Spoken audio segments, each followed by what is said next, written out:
재발된 게 아니라 새로 태어난 걸로 봐야 됩니다. 왜 집사람 몸에서만 새로 태어납니까?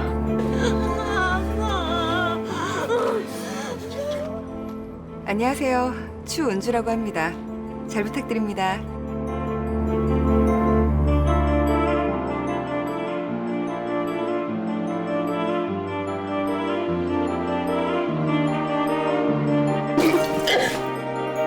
당신 마음에 있는 사람이 누구냐고.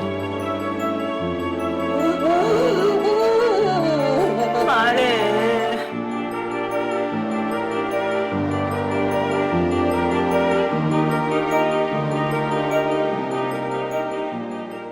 오늘 얘기 나눌 이 영화 앞에 가장 많이 붙는 수식어가 거장 임권택 감독의 102번째 영화라는 말인 것 같습니다. 오늘 얘기 나눠볼 영화는 화장입니다. 거장 임권택 감독, 이렇게 거장이라는 수식어를 굉장히 많이 붙이더라고요. 어떤가요? 거장은 거장이시죠? 말을 안 하죠. 아니 그러니까 먼저 제가 말씀하세요. 오늘 네. 제가 이 영화를 할 때 두 분이 거장 임권택 감독님의 영화라는 얘기를 너무 많이들 하시는데 어떻게 날카롭게 해주실 수 있을까? 그러니까 부담되시진 않을까? 약간 이런 전체적으로 생각이 그러니까 한국 영화계의 그 평단은 물론이고, 그러니까 평단뿐만 아니라 영화계 전체적으로 두루뭉술하게 다 합쳐졌을 때, 네. 그러니까 뭐라 그럴까요? 어르신으로 이렇게 모시는 분위기가 있어요. 임권택 감독을. 게다가 네. 임권택 감독이 지금 이제 내년에 8순위잖아요. 네, 그렇게 그러니까 되셨어요? 만 나이로 8순위시죠. 올해 79세인데 이 나이대에 영화를 만들 수 있는 감독이 없어요, 한국에. 노장이 없다는 거예요. 그러니까 노장이 사라진 시대에 거의 유일하게 창작 활동을 하고 있기 때문에 그런 부분에 대해서 뭐 가치 부여를 하고 많은 분들이 좀 존경해 그런 말씀들을 많이 하시는데, 작품은 또 별도로 따져봐야 한다, 냉철하게 이렇게 또 생각합니다. 하나 많이 붙는 수식어가 영원한 현역, 네. 살아있는 거장 이런 네. 것들이더라고요. 저는 현역이라는 말엔 동의합니다. 일단은 그게 어려운 일이죠. 영화를 100편을 8순위 될 때까지 만드는 건 쉬운 일이 아닌 건 분명한데, 이 경로 우대 사상이 가끔은 좀 지나치다는 생각이 들어요.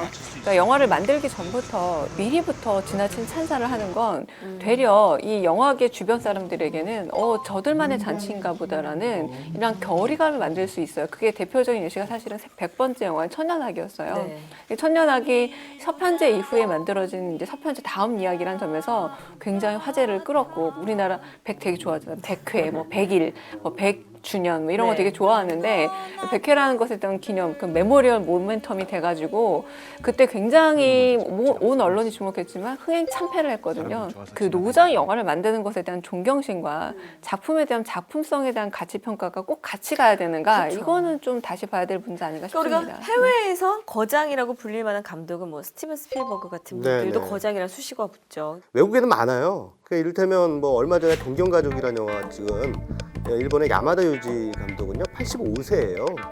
그런데도 지금 찍고 있고요. 그 다음에 뭐 잘하시는 우디 알렌 한 살 더 많습니다, 임권택 감독보다. 그리고 클린트 이스트우드는 30년생, 지금 85세예요. 근데 거의 매해 영화를 찍고 있어요. 근데 그걸 가지고 미국 언론들이 대단한 노익장이다 이렇게 막 안 그렇죠. 한다는 네. 얘기죠. 왜냐하면 당연히 감독은 죽을 때까지 영화를 찍는 거예요.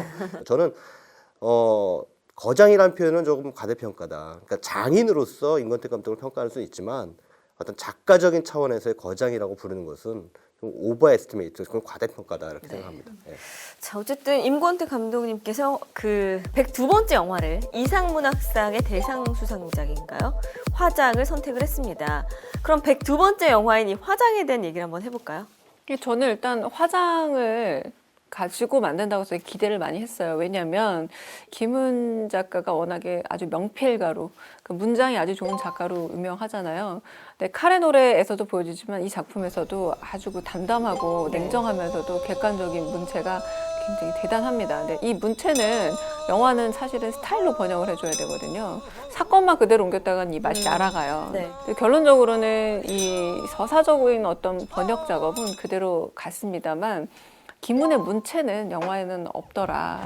굉장히 남성적이고 한편으로는 좀 갈등하는 수컷의 냄새가 좀 강한 작품인데 안성기 씨가 굉장히 좀 부드럽고 한편으로는 갈등하고 있으나 좀 원래 그 문체가 갖고 있던 성격과 좀 거리가 멀어요. 그러다 보니까 조금 저는 사건은 그대로인데 그렇게 큰 매력은 또 없었던 작품이 그 아닌가 생각이 말인즉슨 들었습니다. 스타일은 좀 없다. 스타일로 그걸 바꿨어야 되죠. 그러니까 그거 스타일은 배우의 연기와 전반적인 그 장면화, 그러니까 미장센을 통해서 감독이 의미 부여를 해줬어야 되는 부분인데 그 주제적인 면만을 너무 강조하다 보니까 김훈 스타일이 좀 사라져 버렸다고 할 수 있는 거죠. 김훈 작가의 소설은 기본적으로 영화로 만들기 굉장히 어려워요. 그렇게 저는 봅니다. 그리고 네. 김훈 작가 스스로도 자신의 작품 가운데 영화로 만들기 가장 어려운 작품이 화장이다 이렇게 말씀을 근데 거기에 했어요. 도전을 한 거군요. 예. 그러니까 소설 원작을 영화로 옮기는 것에 있어서는 분명히 그 영화 감독으로서의 재해석과 그다음에 영화적 서사 전략을 가지고 있어야 된다는 얘기입니다. 근데 중요한 건 뭐냐면 이 영화 화장에서는 임권택 감독이 그런 영화적인 서사 전략이 보이지 않는다는 거예요. 두 가지 양면적인 모습의 인간, 아까 얘기하셨던 그 수컷들이 가질 수밖에 없는 그런 상황 속에서의 남자의 딜레마, 중년 남자의 그 딜레마가 이 영화는 영화적으로 관객들한테 설득력 있게 다가오지 못한다는 거예요. 그러니까는 너무 평면적이야.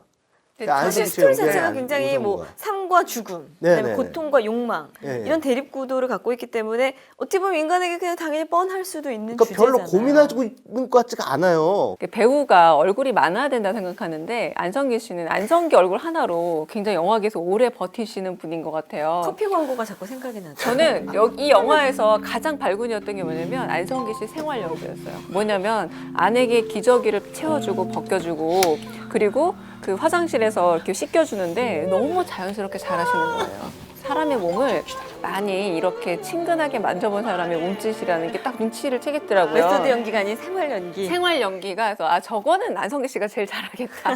왜냐하면 저 나이에 60 넘은 나이에 저렇게 여자를 편하게 보듬을 수 있는 남자 배우가 많지 않다고 생각했는데 이혁 씨도 저는 약간의 한계로 보인 거예요. 그러니까 안성기 씨가 그 부분에선 굉장히 발군이었지만 네.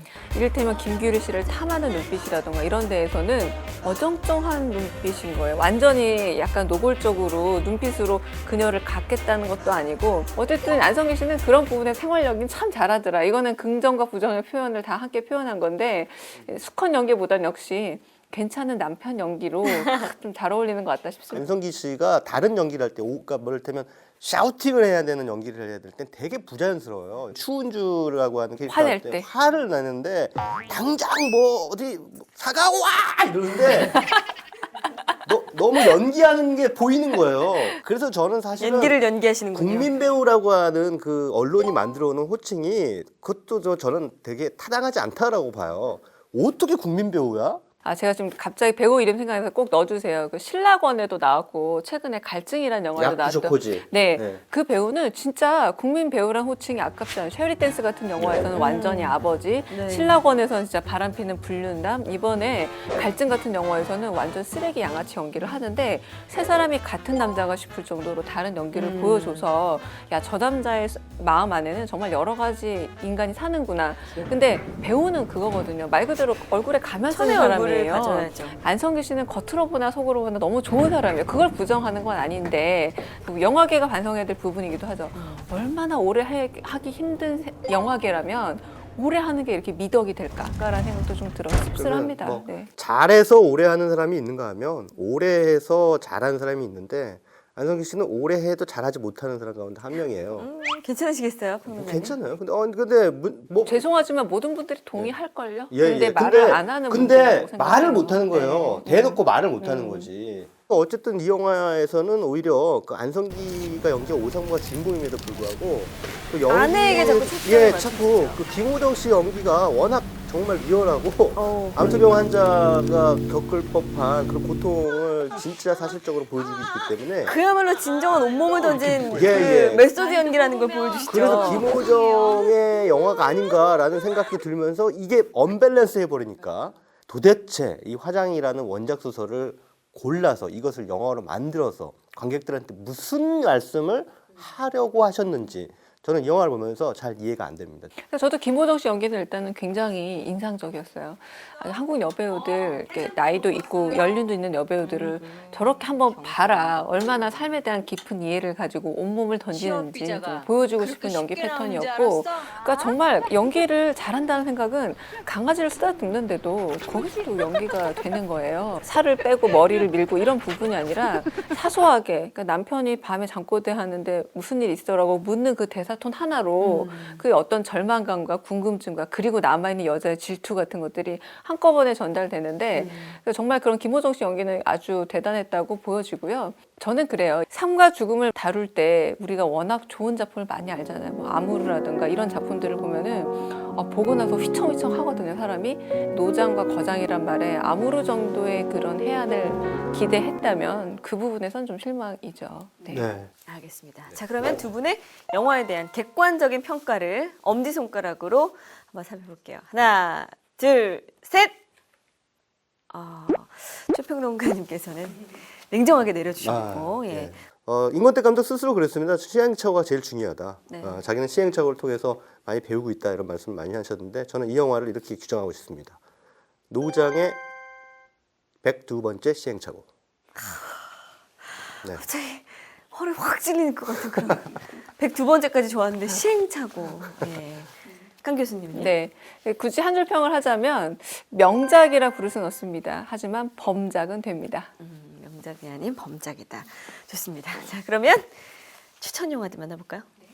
네, 오늘 추천해드릴 영화는 한 번 더 해피엔딩입니다. 휴그랜트 참 나이 들었어요, 한 장르에만 저렇게 나오는 배우도 드물 거예요. 근데 지금 방금 얼굴 나왔는데 많이 늙었죠. 늙었어요. 벌써 55입니다. 제 로망이었는데. 벌써 신다서. 브리짓 존스 일기에 나왔을 때 그 모습 아까 살짝 보셨는데 그런 모습이었는데 최근에 킹스맨에 나왔던 콜린 퍼스하고 아주 대조돼요. 둘이 동갑이긴 한데 네. 어쨌든 잘 나가던 시나리오 작가가 갑자기 한 시골 학교에 그 시나리오 수업 선생으로 들어와서 수업을 하다가 또 제자들과 부작절한 관계를 맺고 이런 네. 골칫덩어리 선생님 역할을 하다가 이제 시나리오 작가로서 재기를 노리는 그런 상황에서 그래도 학교 선생님의 일도 나름대로 재밌더라. 뭐 이런 얘기를 다루고 있는 좀 전형적인 휴먼 영화이죠, 코미디 흔한. 영화죠. 네. 네. 그 여자 작사 그 남자 작가의 마크 로렌스 감독이 연출했고요.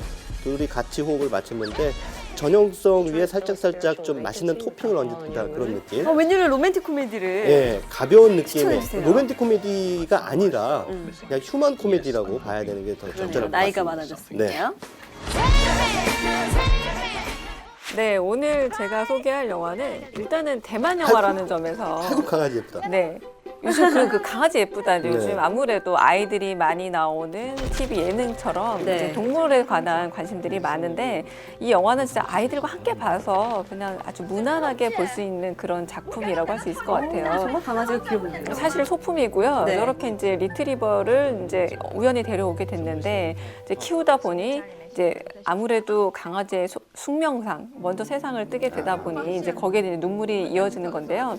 딱 보면은 오히려 제가 대만 영화라고 했는데 일본풍이라는 느낌이 들었을 그런 것 거예요. 같아요. 네. 일본 소설 원작입니다. 그래서 굉장히 베스트셀러였고 이제 그걸 이제 대만과 일본이 이제 합작으로 만들었는데 이제 주요 배우들은 이제 대만 배우들이고요. 지금은 거의 동양권에서 사라져가는 이렇게 풋풋한 네. 고전적인 어떤 멜로 감성을 대만 영화가 보여주는데 이 영화도 사실은 그렇습니다. 그러니까 뭐 그런 우리가 좀 잃어버린 어떤 그런 세계랄지 이렇게 귀여운 강아지를 보는 재미 가족 영화로 좀 추천을 해드립니다. 야, 여배우 짱 예쁘네. 你才是妈妈。